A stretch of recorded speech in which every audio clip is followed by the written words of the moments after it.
नमस्कार, मैं लीला एस्ट्रो आपका अपने चैनल ज्योतिष विस्तार में स्वागत करती हूँ। एक बच्चा जन्म लेता है, घर में तो बहुत खुशियाँ होती हैं, बहुत उत्सव मनाए जाते हैं, लेकिन अगर वही बच्चा बड़े होकर प्रॉब्लम क्रिएट करता है या प्रॉब्लम क्रिएटर बन जाता है तो ज़िंदगी कितनी दुश्वार हो जाती है। लेकिन अगर हमें पहले ही पता चल जाए कि ये बच्चा बड़े होके प्रॉब्लम क्रिएट करेगा, तो समय रहते अगर हमें बीमारी का पता चल जाए तो हम काफ़ी हद तक बीमारियों को सही कर लेते हैं और कई बार तो हम पूरे से अगर हमें एक्यूरेट डॉक्टर मिल जाता है तो हम सही भी हो जाते हैं। तो इसी क्रम में आज मैं आपको बताऊंगी कि आप कैसे पहचानें कि जब एक बच्चा जन्म लेता है कि ये बच्चा जो है वो एक स्मूथ लाइफ चलेगी या तरक्की पसंद लाइफ चलेगी या ये बच्चा प्रॉब्लम क्रिएट करेगा। सबसे पहले तो देखिए, अगर आपका बच्चा प्री मैच्योर है, अगर बच्चे का जन्म टाइम से पहले होता है, टाइम से पहले मतलब काफ़ी पहले 10 दिन 15 दिन का तो रहता है, अगर टाइम प्री मैच्योर बेबी की जो डेफिनेशन होती है अगर वो फॉलो हो रही है, सबसे पहला सिम्टम तो यही होता है। दूसरा सिम्टम आप देखिए कि आपके बच्चे के चेहरे पे सौम्यता है। जी हाँ, छोटे बच्चे के चेहरे पे भी अगर हम बहुत गौर से देखते हैं तो हमें समझ में आ जाता है कि सौम्यता है कि नहीं। अगर सौम्यता नहीं है तो कहीं ना कहीं प्रॉब्लम है। जब बच्चा बड़ा होता है, बच्चा घुटनों चलने लगता है, बच्चा पैदल चलने लगता है, बच्चा बोलने लगता है, उस गतिविधियों को अगर आप अच्छे से ऑब्जर्व करते हैं तो आपको समझ में आ जाता है कि बच्चे की गतिविधियां नॉर्मल नहीं। जब वो घुटनों स्क्रॉलिंग करता है उसी टाइम अगर आप उसको बहुत गौर से जज करते हैं, जो अमूमन हम नहीं करते हैं क्योंकि हम अपने कामों में इतने बिजी रहते हैं कि बच्चे की तरफ ध्यान नहीं देते, तो वहीं से आपको पता चल जाएगा कि बच्चे की चाल ढाल कुछ अलग है। जब बच्चा बोलना शुरू करता है, आप देखिए कभी कभी आप जब गैदरिंग में हो तो देखिए कुछ बच्चे जो होते हैं बहुत सौम्यता से बहुत अच्छे से बात, कुछ बच्चे जो होते हैं छोटे होते हैं, बोलना शुरू करते हैं, उनकी वाणी ही कर्कश होती है।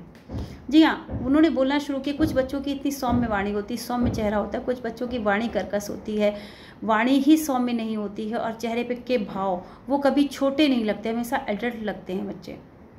बहुत बार ऐसा होता है, लेकिन ज़रूरत है हमें जज करने की, हम जज नहीं कर पाते। अगर आपके सामने भी इस तरह के बच्चे हैं तो आप देखिए बच्चों के चार्ट में ज़रूर कुछ ना कुछ ऐसे योग होंगे जो लाइफ में प्रॉब्लम क्रिएट करेंगे। बहुत से योग होते हैं, जैसे दिवालिया योग होता है, करैक्टरलेस का योग होता है, जेल योग होता है।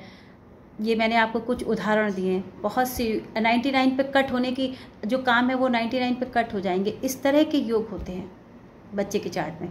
और अगर आप बच्चे को जज करेंगे तो आपको सिम्टम मिलेंगे कि ये बच्चा जो है सॉफ्टनेस से, नॉर्मल होने से कुछ अलग है।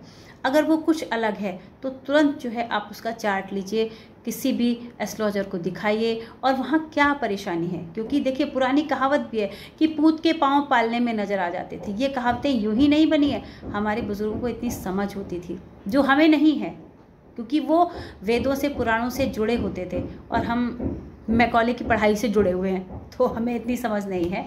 तो आप भी जो है चेक कीजिए अपने बच्चों को और उसका फ्यूचर अभी से सिक्योर कर लीजिए, क्योंकि पास्ट लाइफ कर्मास हैं जो वो लेके आया है, आपके भी हैं क्योंकि आपके पास वो बच्चा आया है। तो अगर आप ज्योतिषाचार्य के पास जाके इन चीज़ों का हल निकाल लेते हैं अभी से, 5 साल 6 साल 8 साल का बच्चा है और उसके उपाय शुरू हो जाएंगे, उसको मेडिसिन मिल जाएगी बिल्कुल सटीक, तो वो 15-16 साल तक सही हो जाएगा। जब आप 5-6 साल तक उपाय करेंगे तो आप यकीन मानिए आपको उसको जीवन में कोई उपाय नहीं करना पड़ेगा और वो बिल्कुल ठीक हो जाएगा। तो आप भी चेक कीजिए अपने नवजात शिशु को और जैसे जैसे वो बड़ा हो रहा है उस पर उसको वॉच कीजिए, दूसरे बच्चों को वॉच कीजिए, आपको पता चल जाएगा कि कहीं ना कहीं प्रॉब्लम्स है। और जब बच्चा और प्रॉब्लम्स होती है कि हमारा फाइनेंशियल स्टेटस जो है वो गिरने लगता है, जॉब में बिजनेस में परेशानी आने लगती है, उलझनें बढ़ने लगती है, ये भी संकेत होते हैं कि आपका बच्चा कुछ गलत प्रारब्ध लेके आया है। तो ज़रूरत है इसे चेक करने की। इन्हीं शब्दों के साथ मैं आपकी अपनी वाणी को विराम देती हूँ। मैं भी ज्योतिषाचार्य हूँ, आप चाहें तो मुझसे भी मिल सकते हैं, मेरा नंबर डिस्क्रिप्शन में रहता है और एक छोटी सी फीस अदा करके आप मुझसे भी संपर्क कर सकते हैं। धन्यवाद।